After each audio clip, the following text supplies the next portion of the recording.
You're normally tall? Abnormally tall. Oh, abnormally tall. Yeah. Okay, I was going to say, so is there some like artificial... No, no, not quite. Okay, you're like wearing 5-inch elevator shoes or something, or... No. I mean, they're fun.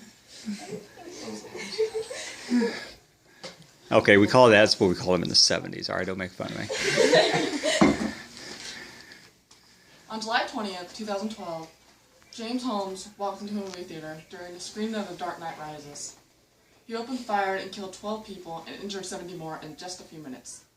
He was supposedly inspired by the first movie, Dark Knight, as when it was reported saying that when he was arrested that he was the Joker. Authorities later found an explosive in Holmes' apartment, similar to the Joker's character. While not all movies inspire this kind of violence, it is something we should pay more closely to. Movie content influences and affects human behavior, especially with young, impressionable minds. Movies continue to show content with scary and adult themes. Rating needs to be altered to protect mental and spiritual health of young people. Not only do children not understand the material being shown, but studies show that exposure to graphic violence and sexual scenes can damage their perspective on human relationships and behavior. Scenes with violence are shown to kids are made to believe that violence is the only way to protect themselves in a situation. School shootings are becoming more and more prevalent in everyday lives. Teens are resorting to violence as a result of being mistreated in school. Movies are showing intense fighting and gun battles as a way to remedy a situation. Trends in pop culture related to sexuality are controversial. Romance scenes, even in some animated movies, portray love to young audiences in a way that is unrealistic, giving them false presumptions about life. Movie rating system needs revamped in a way that takes heavy content and puts it into a specific framework that provides a quick and easy tool for parents to decide whether or not a movie is appropriate for their children. Currently, the films are rated G, PG, PG-13, and R. Rated G stands for general audiences, does not include sex, nudity, physical or substance abuse, and violence must be non-realistic. PG stands for parental guidance suggested and does not include substance or physical abuse, but allows for mildly strong language and some violence. PG-13 stands for parents strongly cautioned and is not suitable for kids under 13. It allows for non-sexual nudity, swear words that are used sparingly, and intense but bloodless violence. Rated R stands for restricted audience and does not allow anyone under 17 to see without an adult present. It allows for nudity that's sexual, strong language and violence, and substance abuse.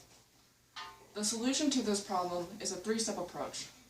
The first one being more categories of rated content should be specifically defined as language, sex, sexual identity, homosexuality, drug use, alcohol use, nudity, demonic activity, the paranormal, racism, feminism, and more.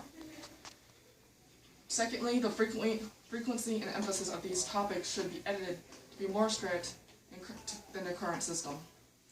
For example, non-sexual nudity is PG-13. The new system would escalate any nudity to rated R. Another example would be to leave G movies for movies that are harmless to all audiences, but the current G with evil villains would escalate to PG. Thirdly, in addition to the current rating system, there should be a defined letters for categories or themes in the movie. In addition to a PG rating, the movie would have a given letter representing any kind of content like homosexuality for H and D for demonic activity.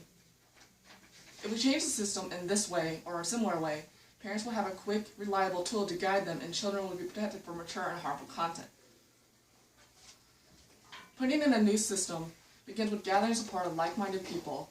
And the most obvious of these circles are religious and conservative organizations like churches, homeschool groups, children organizations, and more. Petitions and signatures can be gathered and be presented to the Motion Picture Association of America and local congressmen. Groups will keep working in these channels to gain enough momentum to drive change, that these changes provide benefit not only to children and parents, but to society as a whole.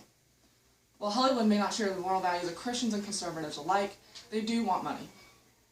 In conclusion, the rating system allows mature and harmful content to be shown to kids. Movies with sex, violence, drugs, and other damaging content often contribute to poor mental and emotional health. The current rating system needs to be revamped to protect children from harmful content. By raising awareness and gathering support of like-minded people, this new rating system can be brought to the industry and give parents the tools they need to guard their kids and make the world a potentially better place.